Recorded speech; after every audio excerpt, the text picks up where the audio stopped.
Kurva yang melengkung habis ini artinya suatu saat wabah ini akan berhenti. Nah, garis ini mewakili kapasitas rumah sakit dan tenaga kesehatan. Jadi semua yang di bawah garis ini kemungkinan besar akan dirawat, tapi yang di atas garis ini kemungkinan besar kesulitan dan bahkan meninggal dunia. Nah, tugas kita adalah membuat kurvanya tuh nggak terlalu melonjak tinggi, sehingga semua orang yang sakit bisa masuk ke dalam rumah sakit dan ditangani oleh petugas kesehatan. Jadi gimana caranya membuat kurva ini menjadi landai? Orang itu sakit nularin orang lain.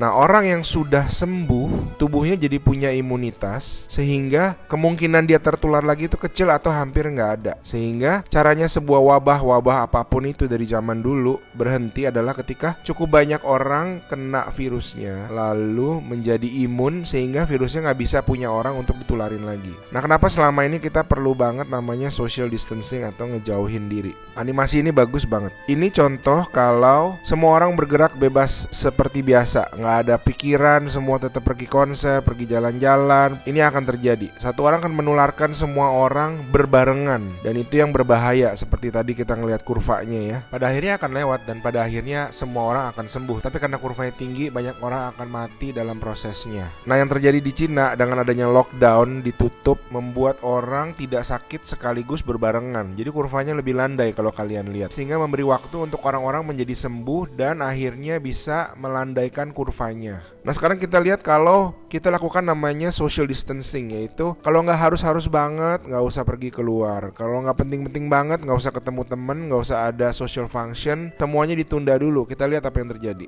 Nah, bahkan ini ada simulasi satu lagi. Kalau social distancingnya itu bener-beneran ekstrim, orang nggak boleh keluar, ada jam malam dan sebagainya.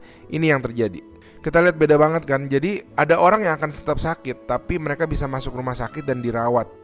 Jadi teman-teman, please do your social distancing, stay at home, work from home, anywhere you can.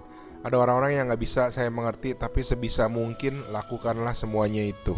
A good way of doing it is to imagine that you do have the virus, yeah, and change your behavior so that you're not transmitting it.